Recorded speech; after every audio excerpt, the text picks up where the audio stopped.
యెషయా గ్రంథము 43వ అధ్యాయము 19వ వచనం. ఇదిగో నేను ఒక నూతన క్రియ చేయుచున్నాను, ఇప్పుడే అది మొలుచును, మీరు దాన్ని ఆలోచింపురా. నేను అరణ్యములో త్రోవ కలుగు చేయుచున్నాను, ఎడారిలో నదులు పారచేయుచున్నాను. దేవుడు అంటున్నాడు, ఇదిగో నేను ఒక నూతన క్రియను చేయబోతున్నాను. మన జీవితంలో దేవుడు ఒక నూతన క్రియ అనగా నూతన మేలుతో నింపబోతున్నాడు. ఈ నూతన సంవత్సరంలో ఏంటంటది?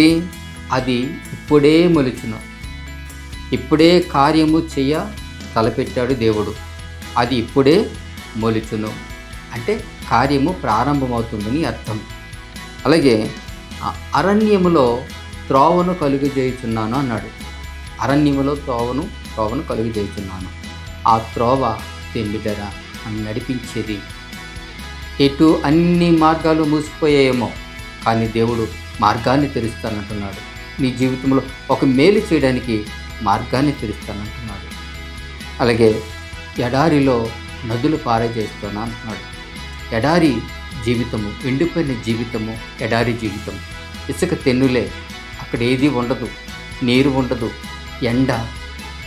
మరి అటువంటి స్థితిని నదులుగా పారజేస్తాను అంటున్నాడు.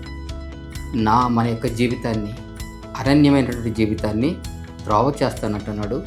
అలాగే ఎడారి జీవితాన్ని నదులుగా పారజేస్తానంటున్నాడు. అందుకే మన జీవితాన్ని చిగురింపచేసి జీవింపచేసి నదులుగా పారజేస్తానంటున్నాడు.